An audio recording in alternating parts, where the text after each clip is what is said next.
Hello students, let's see this question.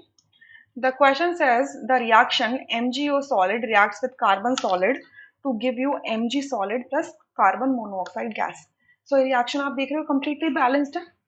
For this reaction for which delta H of the reaction enthalpy change of the reaction is इतना यानी कि delta R H naught कितना है 491.1 kilo joule per mole है जिससे मैं क्या लिख सकती हूँ 491100. ठीक है, ये क्या हो जाएगा हमारा जूल पर मोल में. And delta S of the reaction entropy change है. एंट्रोपी मतलब रैंडमनेस का कितना चेंज आया है. ठीक है, it is 198 joule per kelvin per mole है. Clear. Is not feasible at 298 kelvin.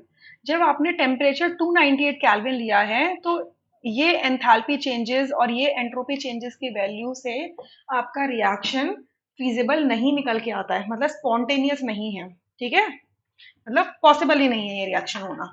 कह रहे हैं the reaction the temperature above which reaction will be feasible.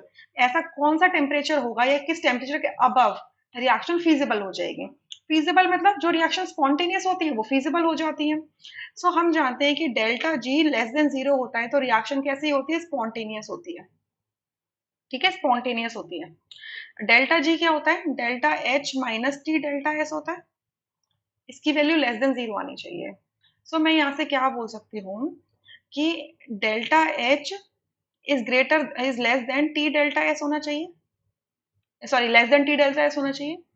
और delta H upon delta S की वैल्यू लेस देन होनी चाहिए temperature से, या मैं कहूँ कि टेम्परेचर बियॉन्ड दिस रेशियो के होना चाहिए, तब जाके आपका रिएक्शन कैसा हो जाएगा, स्पॉन्टेनियस.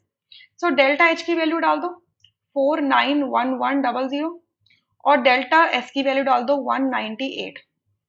इसकी ये जो रेशियो है इसको देख लेते हैं सॉल्व करके कितना आता है. 491100 divided by 198. So it is coming out as 2480.3 kelvin. मतलब अगर टेम्परेचर 2480.3 केल्विन से ज्यादा होगा तभी जाके ये रिएक्शन फीजिबल होगी, यानी कि फोर्थ ऑप्शन करेक्ट होगा, rest options would be incorrect. I hope you understood this question. Thank you.